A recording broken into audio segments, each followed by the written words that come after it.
Howdy, and welcome back to the Ineligibles podcast. I am Will Stone. He is Hayden Garland. No Chase Colwell today. Chase is still recovering. His vocals are recovering from weekend festivities. Your boy turned 30 on Sunday. Had a little surprise party action on Saturday. Was actually partially surprised at least, by what all went down. But yeah, all right, to my 20s.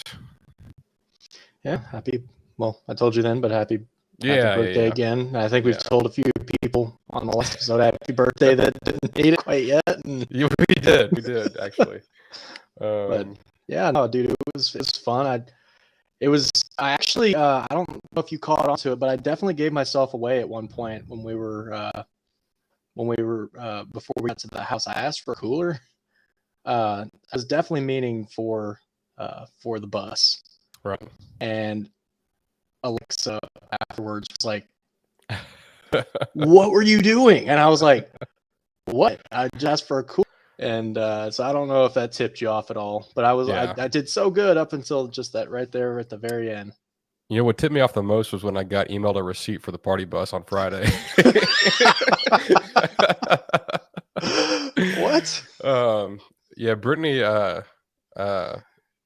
and she's not even sure how it emailed me because like she didn't give them my email, but like, we have a shared credit card, and I guess like my name is the name on it, but I didn't get a message from Chase. I got a message from the party bus service, so we're still not sure on how that all worked out. But I was surprised by like what we were doing. Like I thought we were just taking.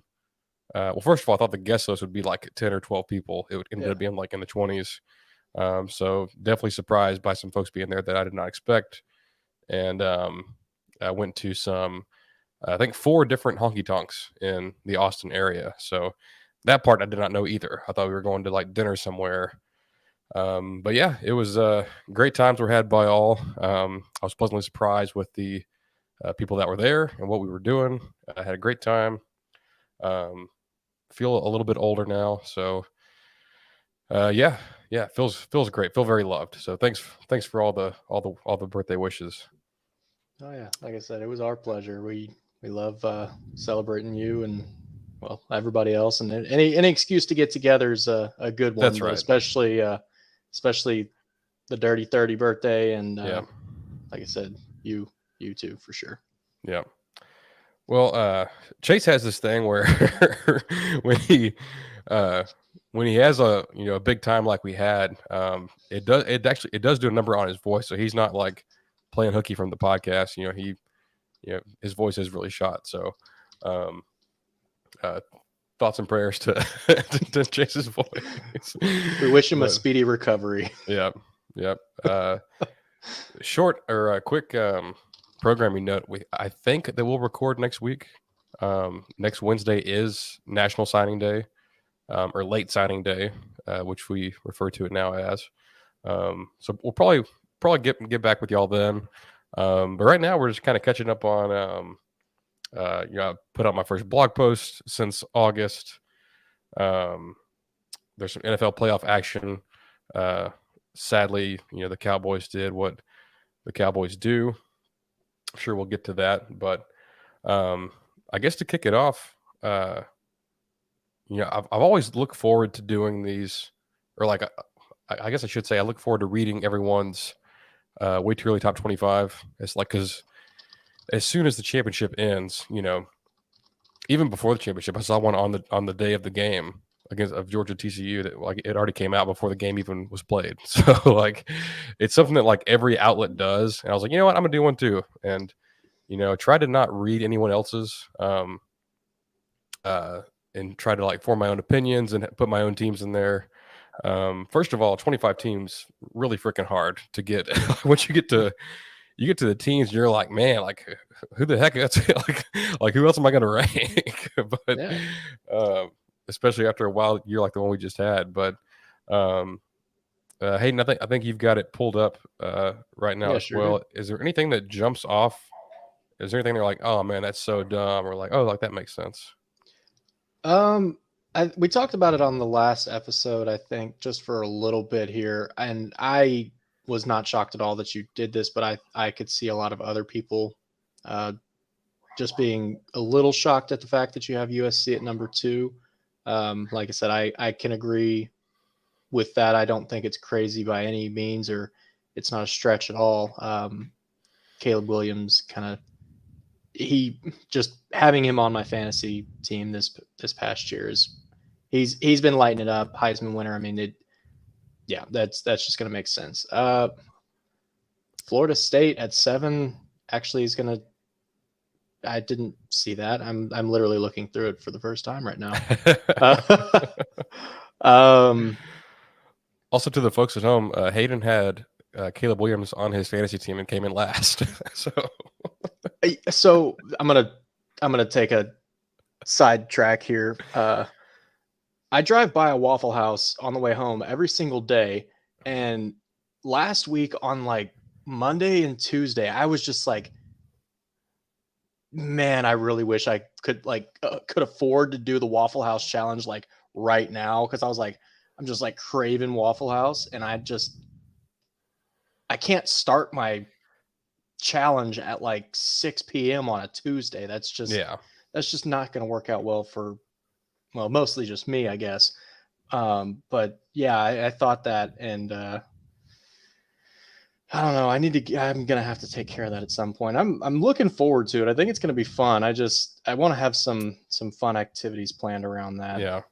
We might live stream that on this channel. I mean, I think that's actually honestly a good idea. I know Alexa is going to come and show some support. She plans on coming for lunch.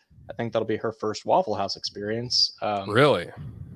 Maybe. I don't know. She claims to not like No, it's not, because I was giving her a lot of crap while we were in Atlanta for hating Waffle House, and she was like, "Oh, I've been to Waffle House and yada yada." I'm like, you don't like Waffle House? I just don't get it. So, yeah, that's still lingering. I had a free week, or I have a free weekend coming up this weekend, and I thought about it, but I'm still just not gonna do it this weekend. I think we could do it around our draft, maybe. Okay, because I was thinking out of that. We got to set our draft too at some point, though. Yeah. Well, I mean, that's still like months away, and there's people on teams right now that will not be there in just a few months. So I mean, yeah, that's fair. But it usually takes them until and plus you want to wait a few weeks into fall camp to see who some of the quarterbacks are going to be, because there was 2 guys that Cody took. I was like, are they even going to start for their teams? And they did. Obviously, he had a great team, but yeah, but that's the fun about doing it early. It's very risky. You don't want to. I would say that since it is a dynasty, I don't want to build that safety net in like you do with a redraft in your NFL team, where you're like, okay, I don't want to pick guys at the beginning of the preseason and they snap their ACL in week 1 of preseason, and okay, well, you just burned your 2nd round pick because somebody's going to be out for the rest of the season. I since it's dynasty, I think it's a little bit different, but yeah.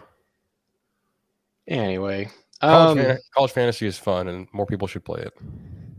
I agree. I just am unfortunately not very good at it. But back to your list here. I don't really have any big issues with anything here. I would say another thing that people might be a little shocked at here is Oklahoma being at 24.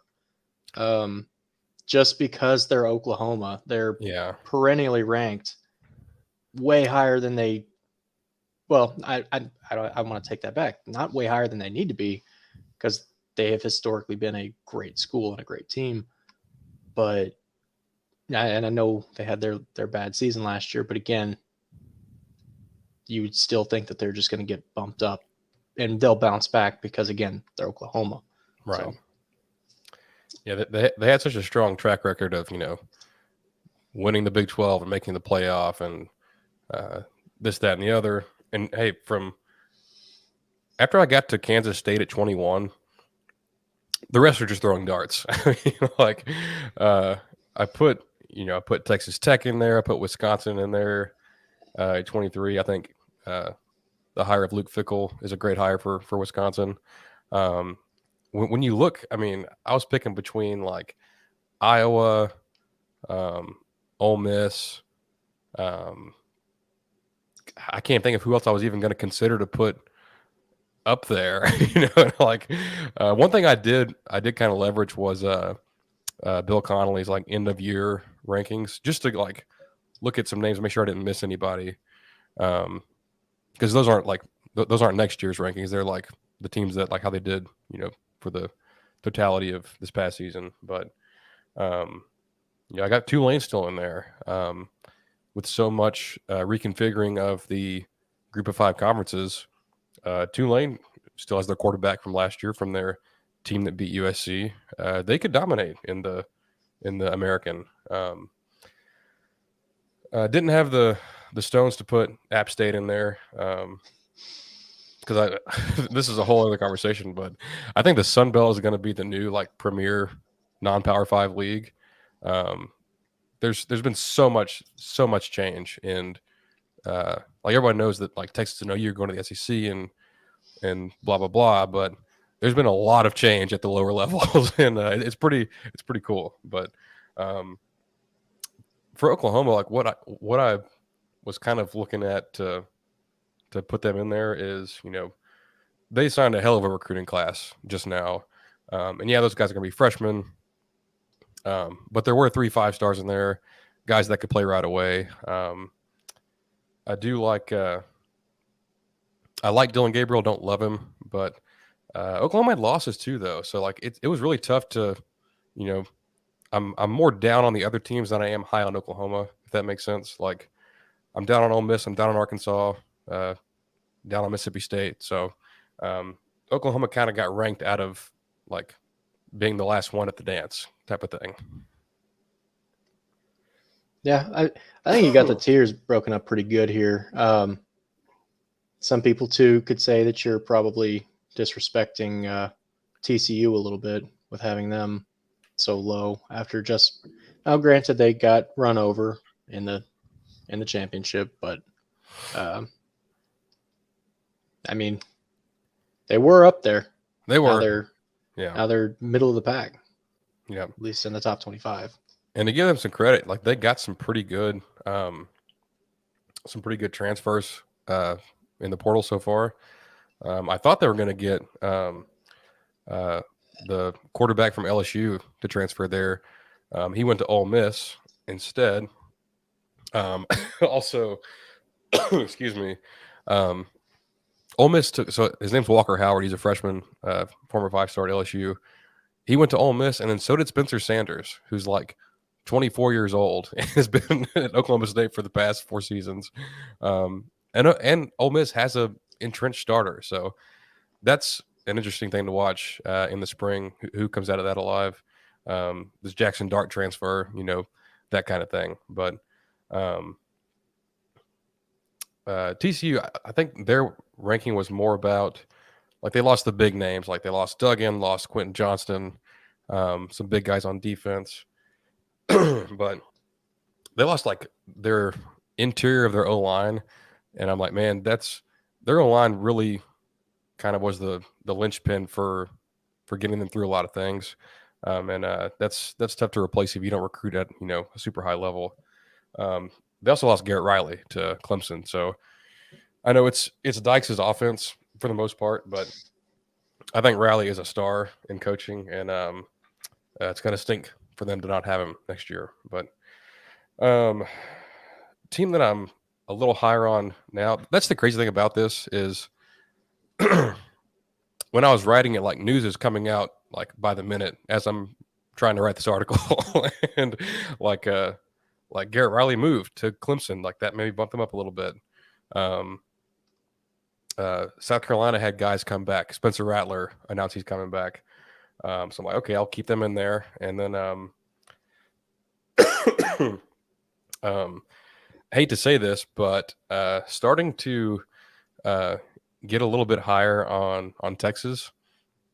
They pulled off one of the biggest shockers of the portal by getting the Georgia receiver A.D. Mitchell to transfer there. So their receiver room is pretty stacked. So they're probably the favorite in the Big 12 next year. Hate to say that, but it's probably true. So they're in that tier like 15 through 21. I'm like, these teams could really compete for their conferences, or they could all end up unranked. And I've got Texas there, I got A&M there, I've got Notre Dame there. You know, like it's all the typically overhyped teams going into the season. Yeah, A&M, Texas, Notre Dame, all back to back. You just love to. Oh, and UCLA's there too. Why not? Yep. I think starting with TCU at 14, that was the start of like the could compete, could go unranked type of tier. I guess I'm rusty. My voice is killing me already. We're only 16 minutes in. You got that same thing Chase got. I know. There were some teams that on here that like I did read a few others after I finished mine just to see like what the consensus was. No one else had USC at 2. I can say that pretty confidently. Most people had them kind of in the like 9 to 12 kind of range, which I get. Interesting part of this is I've got like 6 Pac-12 teams in this top 25, which is not what I thought it would be going in, and only 2 ACC. So Pac-12 between Bo Nix coming back to Oregon, Cam Rising back at Utah, DJ Uiagalelei going to Oregon State, who just went like 10-3 or whatever they did. Interesting conference over there, no doubt about it.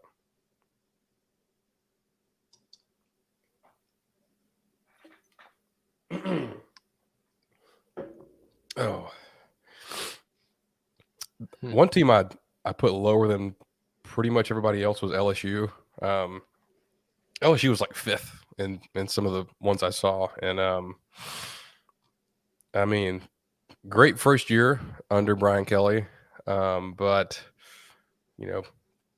have some sort of a scandal going on that we're not going to really discuss. Because if you know, it's one of those kind of things. We're not going to get into the details here, but did cause star receiver Kayshon Boutte to enter the draft and not come back. Lost freshman quarterback. They thought he might be the future of the team. And lost like their entire D line to the draft, like to the NFL. So I could see them having a good year, but I just don't see like preseason top 5 title contending LSU. Yeah, I mean, you got it. Like I said, I don't know. It's tough for them to break the top 5, I want to say, because you got your Georgia, USC, Michigan, Alabama. I think that those are pretty solid. You could probably put Ohio State as 5 instead of Penn State, but yeah, I don't know. That's a little tough there. Yeah. I put this in there, but Penn State is like my preseason darling this offseason. They lost a couple of guys to the NFL, like some really good players, but they brought in a great class last year. So the guys that are going to be sophomores are from a really highly rated class. They had a 5-star quarterback in that class who is the presumed starter. Nice receivers, went and got another one out of the portal. Have some really great guys on defense coming back. It just feels like they could be, like I feel like people think of them as a blue blood. I mean, like they're a historic program and have had a lot of success in the past, but haven't been at the level of Georgia and Michigan in the Big Ten as of late. But this could be the year where they break through and win the conference and make the playoff, and they've got the guys to do it. What I'm curious about is I've I've kind of crapped on Alabama since we started this podcast, and Mm. I think they could be pretty good next year. I wish I was wrong, but I think Saban's pissed that he squandered Bryce Young and Will Anderson. Um, like the class they've got, it's very close to what A&M signed last year. Once again, those guys are all true freshmen, but it's scary. It's scary when Saban seems pissed, and they got rid of both coordinators that they were not happy with. I know they left for other jobs. That's just for looks. Like they pretty much got fired, and Saban went and found them landing spots. So I don't know. I don't know how long Saban's going to keep doing this, but I think he wants one more and then go out on top, kind of thing. Yeah, I don't know. I think he's going to be there forever, and I do agree with your sentiment of I don't like a Nick Saban who just had a bad year, because really I don't like Nick Saban after just one single loss, because he historically just comes back and creams the next person that they play. So after just and it's funny they had a 2-loss season, so a bad year for Horrible. Bama. God, they're washed. Again, they got left out of the playoffs, so for them that was actually the first time they've ever been left out, wasn't it? The year that Tua got hurt, they were left out. All right. The Joe Burrow year, 19. Yep, you're right. But anyways, they just don't miss the playoffs. And to have the team that they did, they'll be good next year, unfortunately. Yeah. You're there for a while. It was it was scary to face a Nick Saban team, the year after they didn't win a title, because they would win one and then the next year they wouldn't, and they'd win again, and they were just going every other year. But I think he's a man on a mission, and I think right now, I'm probably gonna screw this up. He's either tied with Bear, or maybe he's tied with Bear at Alabama. But I think 1 year would get him to a point where he would want to, he'd be the undisputed GOAT of Alabama, if you will.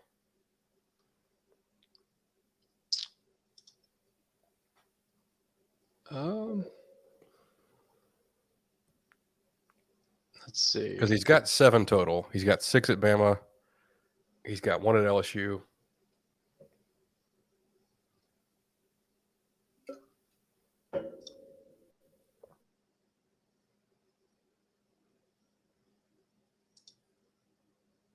You doing all right over there? No, my voice is it's starting to fail me. Oh boy. I'm trying to put down this water.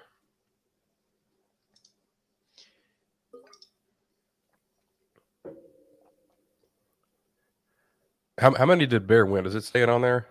That's what I'm trying to figure out. I'm trying to breeze.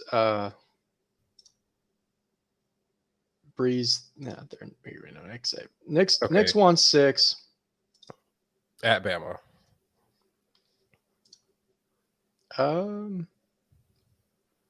Yes. Okay, Bear has 6 total, all at Alabama. So that's probably what it is. He wants the 7th Bama title and then right off into retirement. Why? Why would he quit? So in a way, you might want them to win it next year, and then he just leave. Well, I just don't see that happening. There's the go out on top theory, but at the same time, like the people who compete at that level and win constantly, winning is like a drug. It's addictive. You get that win. Well, you look around and it's like, okay, well, we're going to lose some of these guys, but shoot, most of the guys that helped get us here, they'll be here. Yeah. Let's go do it again. Let's run it back. And it's just an endless cycle of, okay, just one more. Yeah, never mind. Run it back. Right. When like some folks, and this could all be conjecture, but some folks think that if they had won it last year, he would have retired already. Like he would have retired, this month, because they were loaded. They, actually they weren't. Like I think if they had won it, well, I don't know. Now I'm running in circles here, but if he had won one with Bryce and Will Anderson, and they go to the draft, he probably would have left, or he probably would have retired. But to to transition to NFL, how long is Belichick going to keep doing this? Because they're not contenders, but he's still, he's still there. Like he's gonna, he's gonna die on the football field. I mean, doing what he loves. yeah, I put Saban in that same group as Belichick. That to me, it's Saban and Belichick, and then some other tier way over there is everybody else, or is where the other tier begins. I see these guys as just they're there to do what they do until they die, Right. and they're damn good at what they do. So eventually they'll have to quit, but I don't know. I don't see what the path is for that. I mean, have either of them hinted at retirement? I don't think so. So I know yeah, for sure that Belichick hasn't. But like, and that's kind of the thing where I would have thought that Belichick would have retired after Brady left, or after Brady retired. Like after if Brady's like for sure, like, hey, I'm done. I'm not going to play anywhere else. I'm not coming back to New England. This is it. Then I feel like Belichick would have he would have already retired by now if that was the reason. But dude just loves coaching. Like you can't get him to quit. So I'm sure his wife knows that and understands that, but it's probably not a life that most folks want to live. Is Belichick older than Saban? He is. They're the same age. Okay. No, Saban's a year older. Saban is 71. Bill is 70.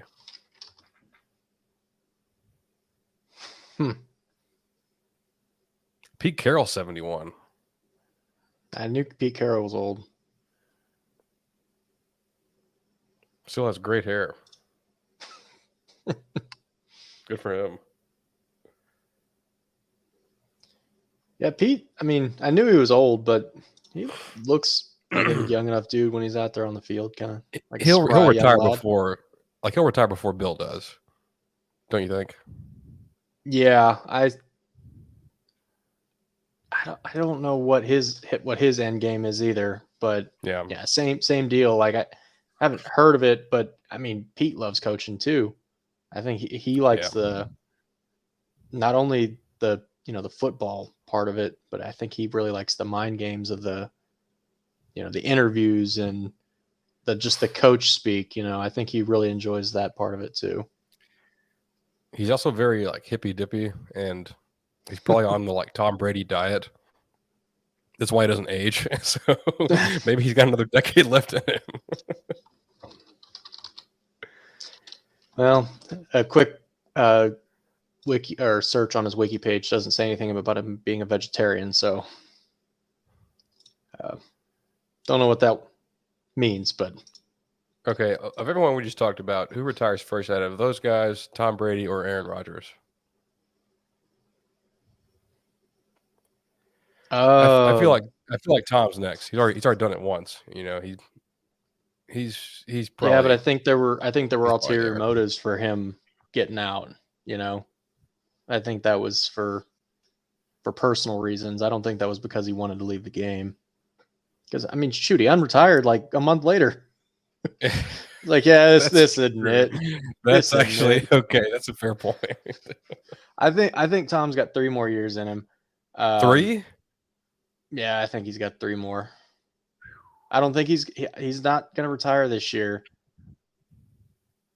I'll scrub that to 2. Actually, I think he'll go. I think he'll sign a 2-year deal with somebody next year, or I guess this year, and try and go out on top, and maybe go to again, goes to a team that's just missing a quarterback, and takes it home. What if he goes to the Jets and has to face the Patriots twice a year? Make for great TV. Yeah. He already played them once with Tampa Bay, right? Yeah, that was a big headline. I think that the NFL probably orchestrated that one. I think it was the first year he was there. Like I said, I think the NFL orchestrated it pretty. They definitely did. It's the revenge game. Who's actually better? Is it Tom or is it Bill? Yeah. Yeah. The team that lost their best quarterback ever and the best tight end in history. I bet I'm trying to think I bet their quarterback was Brian Hoyer in that game. You can't take Brian Hoyer against Brady. No, that's terrible. Was it Hoyer? I think it was. It may not have been in that game, but I remember watching a Patriots game after Tom had left, and Hoyer was the quarterback. Let's see. Was that 2020?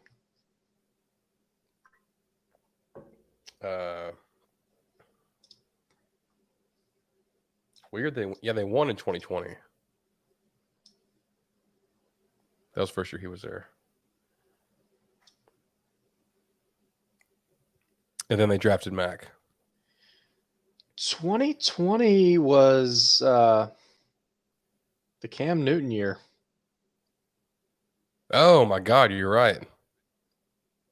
Yeah, but I bet he didn't start every game. Or maybe Hoyer started after they drafted Mac. Maybe that's what I'm thinking. Cam Newton started 15 games. Okay, never mind then. That's how uneventful his time in New England was. Okay, well, that's at least a more fair matchup than Brian Hoyer. I still barely remember that. I don't think it lasted very long. Well, Hoyer was there too during that time. I just don't know who played in that game. Is Rodgers with Green Bay next year? No, they're talking about trading him. I saw something on, I guess it was just a headline, and I didn't get too deep into that article, but the Packers are trying to trade him, and they're only going to trade him to an AFC team. Or I don't know if they're trying to trade him, but if they're going to trade him, he's not going anywhere in the NFC. Right. Which I would actually really like to see him go back to, not go back to, but reunite with Devontae and go to Vegas. The Raiders, yeah. That makes a lot of sense. It fits that. It gets Devontae back with Rodgers, and it would really probably help out my dynasty team. So that would be cool too. That's true. I'm assuming you have Adams. I do. Yeah. He's gonna be fine either way. But with Rodgers, probably be a lot better. We can save Cowboys for a bit, but any other any playoff takeaways so far? Surprised by Bengals Bills? No, I mean I wasn't going to be surprised either way that game came out, right? They both had the ammo to win. I didn't get to watch the game, but I was a little shocked with the outcome and just the fact that it was that the Bengals were so dominant, which is, like I said, that was just a little surprising. I figured the Bills, their offense was good enough to be able to do more than that, and I didn't think the Bengals defense was really all that good. We didn't get to see a shootout, which is what I always like seeing in playoff games. But Right. yeah, like Bill's shocked. Chiefs last year. Yeah, I like those games. I like Yeah. those games. That was an all-timer. I wasn't too sorry, go ahead. I was gonna say for that game last year, I think I was actually in Durango watching it with the boys. Yeah, I wasn't too surprised by the outcome. It felt like the Bengals were getting kind of disrespected, going into that game. And but on the other hand, I thought the Bills were going to win the whole thing this year. So for them to lose that early, I don't even know what they need in the draft. Like it seems like they kind of had it all, and they just didn't perform. Well, if Stephon Diggs keeps his antics up, maybe they'll need a new wide receiver one. Yeah, I guess I missed that. What happened there? He just same stuff as always. He's angry that the Bills got knocked out of the playoffs, just like when he was throwing fits when he was with the Vikings, throwing fits the Vikings got knocked out of the playoffs. He feels a lot like Cowboys fans feel, just like, oh man, not again. It happened to me again. How dare you? Yeah. I'll keep my thoughts on the Cowboys pretty short and sweet, but so it's kind of like it's a lot like with A&M, at least in terms of my expectations for the Cowboys are really never high. Like I've already accepted that I will never see them win a Super Bowl in my lifetime ever again. And going into that game, I was like, these are games that we lose. So like, I'm gonna watch it, I'm gonna be excited and root for us. And it was still devastating to lose, but I told myself before we started, like, we're not going to the NFC Championship, like we're not going to the Super Bowl. We're, this is as far as we go. And honestly, preseason, I thought we were gonna suck, like be a very like miss the playoff kind of like bad team, especially when Dak broke his thumb. But if to me, it felt like last year was supposed to be the year. Like you still had Amari, you got CD on the cheap, you got Micah, his rookie year, just tearing it up. Gallup was healthy until the very last game. And then you let Cooper go. You put all your eggs into the Gallup being healthy basket and do nothing else at receiver. And I saw a chart today of there's a advanced stats term called EPA. Not going to get into what it is on this episode, but it's basically if you have a high EPA, it means you're really good. And it showed all the Cowboys receivers, and like CeeDee Lamb was just like off the charts. He's a true number one. Everyone else was horrible. And I know there's great defenses and great quarterbacks left in the playoffs right now, but they also all have weapons like Higgins and Jamar Chase and Tyler Boyd. Yep. All the guys that the Niners have, all the guys the Eagles have. The Eagles traded for freaking AJ Brown. Like he's incredible, and they have Devontae. Like it's so frustrating.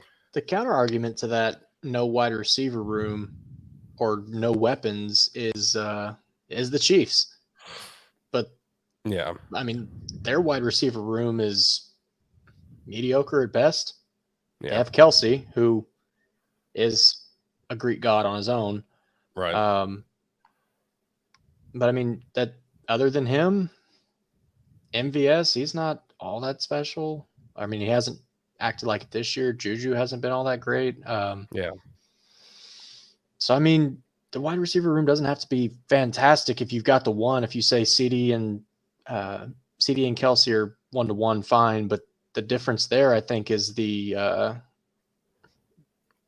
Dak versus Mahomes, and then which isn't really close. It's not by any stretch of the means, unfortunately. And then Andy Reid is just an offensive genius. Mm-hmm. It's really what it comes down to. But yeah, I kind of had the same thoughts. I didn't really expect to win that game, but I was like, it's a rookie quarterback. We should be able to do this. We'll have a tough time with the Eagles next week, but let's get past this kid. And honestly, the defense did their job. It was once again the offense that just fell flat on their face. And I was actually going to be extremely upset if the yet again missed extra point cost us the game. Fortunately, we lost by more than 1 point, so I kind of just accepted that's fine. But to lose to the Niners 2 years in a row, I mean, that's just unfortunate. Yeah. But let's talk about my favorite ineligible. He was an ineligible receiver. Oh my God. This took me a second. Yeah, I was gonna say I was waiting to work that one in. Yeah, what was that play? Okay, you know football way better than I do. Tell me what on God's green earth was any part of the strategy. What I've read was that Zeke was going to snap it and throw that short pass, and then immediately, I guess, receive a lateral from I don't even remember who caught the ball or who caught that pass. But I think Turpin caught it. Okay, so Turpin laterals it to Zeke so that Zeke can become part of the play. Is that essentially what was supposed to happen there? So I've never seen anything like it. I can say that. The only thing worse than this was whenever the Colts play. You what play I'm talking about? Where like the punter snapped to the long snapper, or the punter was the center and the kicker like was the quarterback. I have no clue what they were trying to do, but like they got tackled immediately and they lost the game. I probably would know this if I can't think of it off the top of my head though. Just type in Colts stupid play design or something like that. It'll pop up. But I think it is. Yeah. Colts stupid play does work. I think in theory, it wasn't a terrible idea. Like you put, because you're not going to throw the ball to Zeke. Like he's there just to receive a lateral from anybody. I think they were just trying to get more athletes on the field instead of having, 5 linemen, just have 4 linemen and Zeke. Why they made him snap the ball, I don't know. Like, just put your regular center and take one of the guards out. Like, why would you make him snap the ball and then get just like destroyed by a defensive tackle or whoever that was on him? So that was dumb. But how is that even a legal formation? I guess so because there was nobody around. So it's legal because the linemen are still on the line of scrimmage. And that's all the rule states. Like you have to have, I think it's actually the opposite. I think it's like you can't have too many men in the backfield. But you have to have at least 7 players on the line of scrimmage. So like, when you see the receivers go out there, they're, checking with the ref, making sure they're on the line, but it doesn't matter where you are horizontally. So you can put guys way out there. And I've seen like people have done that before where they put one guard and tackle like way out, by the numbers, and do like a screen out there. But this, I like that they were trying to get creative and try something different because they weren't going to score. It didn't matter. But, correct. I agree with that. Yeah. But putting Zeke as the center was pretty stupid. I'm not going to lie. That's very dumb. He looked like if I went out there and was going to try and block somebody. I mean, he just got bowled over. It was bad, man. It was bad. Yeah. But okay, so we're trying to get more athletes on the field, right? But we still left 4 linemen on the field, right? That's the other thing. Why have any linemen? I mean, like unless you maybe you want some big bodies. Like even on kickoff return, they'll have some linemen out there, like 2, just to kind of, be blockers. You're like, bigger guys that can kind of get in the way. But I mean, maybe just put 10 skill guys out there in Dak and just lateral it all over the yard. They'll put your other quarterback out there because he can throw. Yeah, like you said, we were so far we were so far back, and it was very unlikely that we were going to score. So I'm fine with, doing whatever. But I mean, that was just a questionable whatever one. I'm just like, what? What are you? Okay. Yeah.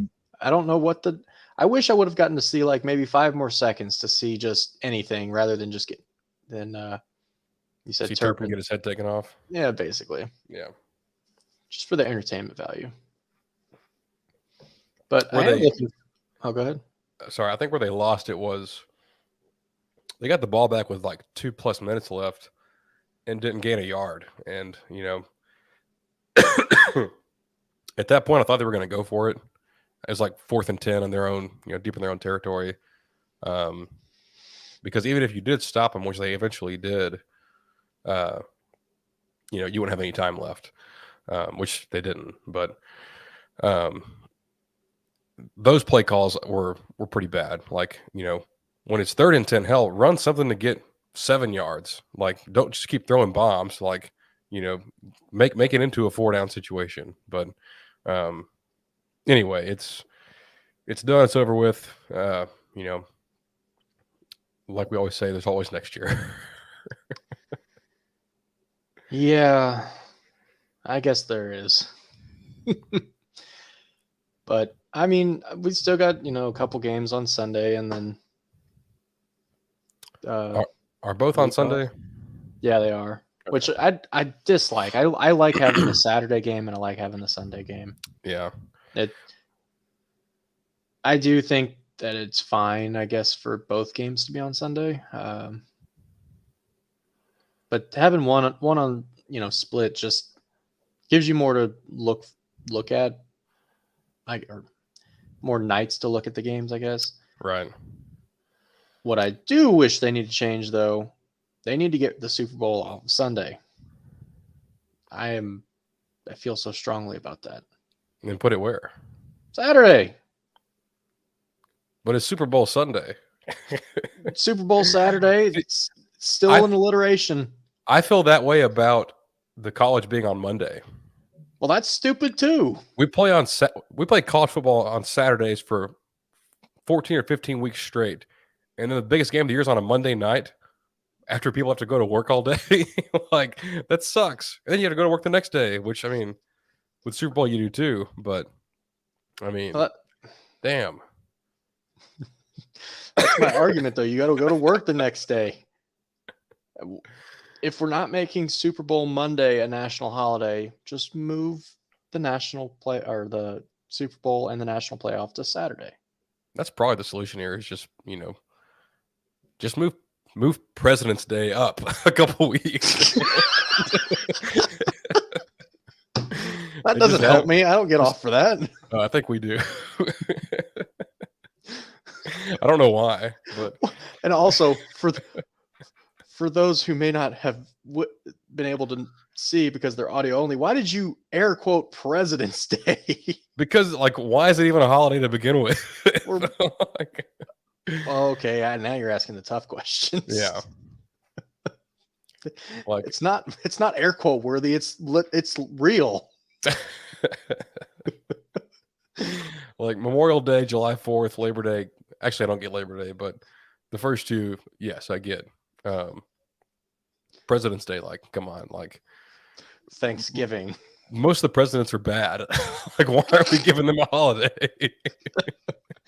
I feel like when I was in elementary, I think it was mostly just about George and Abe. So maybe it's just those two.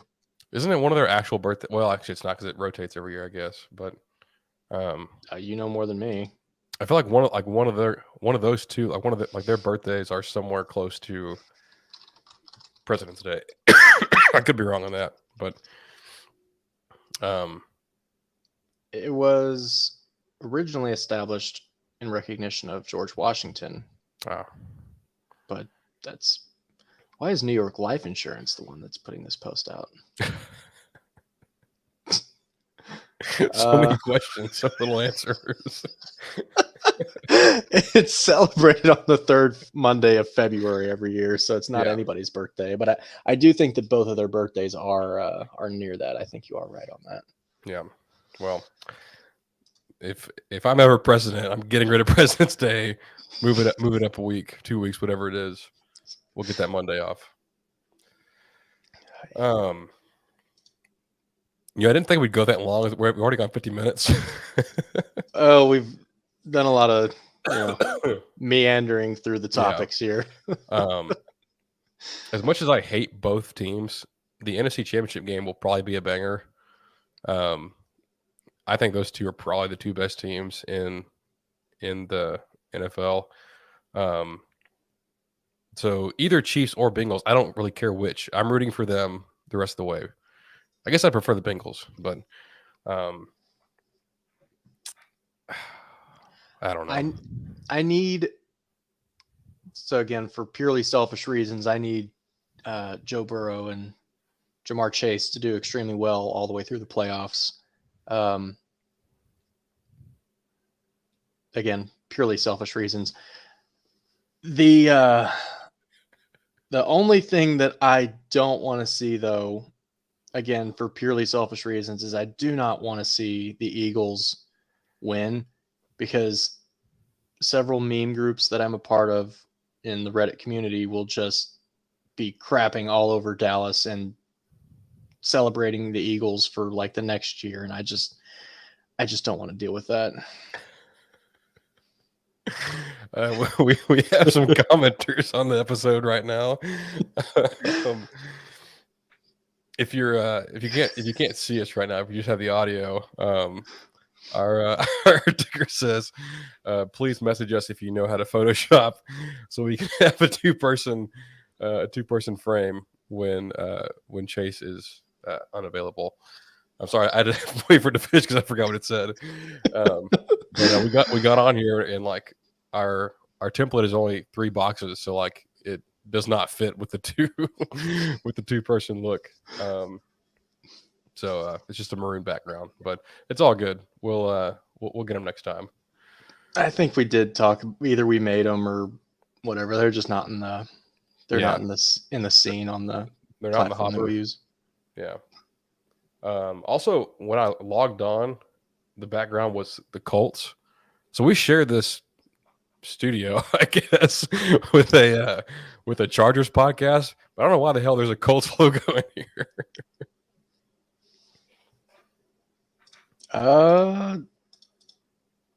Who else? We've got the Chargers. Here it is. No, get that trash off of here. There was also a Raycon sale. Not a sponsor. In case anybody didn't know. Can be a sponsor, not a sponsor. But so yeah, I think best case scenario, I'd probably like to see the Bengals and Joe Burrow win it all. Joe Burrow is one of the few people from a rival school that I just can't hate. Like he's too good and he's too cool. Like you can't hate him. It's not possible. I had that same thought, not necessarily about what school he came from. That typically doesn't transcend into the NFL for me. Sure. But I had that same discussion with another group of friends. I guess it was last week. I was like, man, like Joe Burrow is like, he's just like the right amount of cocky, because if there's been other players that I've just been like, I hate this guy. Like Baker Mayfield. That's exactly who I was thinking of. I hate Baker Mayfield. And so I'm just like, Baker sucks. I hated Baker for a long time. But there's just something that's different about the way that they carry themselves and the way that they go about everything. Right. Joe is just, I don't hate him. And I hate a lot of people. My hate is off the charts. I have so much of it to give. That's not true. I don't hate a lot of people, but like if there's somebody that's unlikable, I don't like them. Like I won't support them. I don't care about them. I don't want to hear about them. Whatever. And for me, I'm like I feel like to me, Joe Burrow should fall in that category for me. He doesn't. Dude's just cool. Yeah. He carries himself well. He's confident, and he's good, so that helps too. But yeah, I found that extremely hard to explain to somebody that they were like, how could you hate him? I'm like, I don't, but I feel like I should. He's just cool. Right. End of rant. I guess my last question is, is it just natural for us to hate winners? Like before the Chiefs won their first Super Bowl, they were kind of like the underdog. Everyone knew Pat was great. But now it seems like I feel like I like them less because they're so good now. Like, I find myself rooting against the Chiefs occasionally. And I don't know if it's because they won or because they're the favorite. Like, my team this year was like, oh, like the Bills, like they've never won one. Josh Allen's, super good and whatnot. But maybe if the Bills had won, maybe I'd hate him next year. I don't know. I can't explain it. I think it maybe. I mean, I think it's probably rooted in like jealousy or something like that. I don't really hate the Chiefs. I still like them just because of Mahomes and Andy Reid and State Farm commercials. Those are funny. That's actually the hate column for me.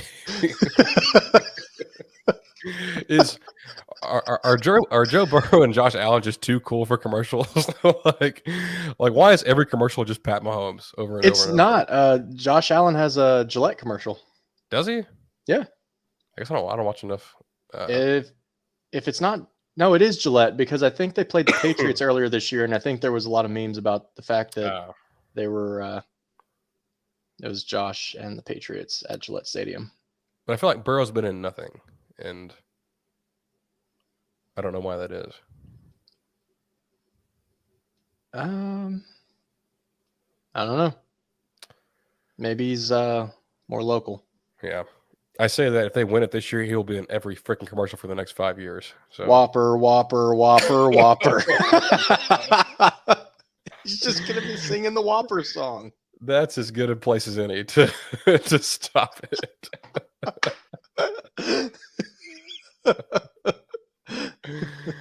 He was in Home Alone.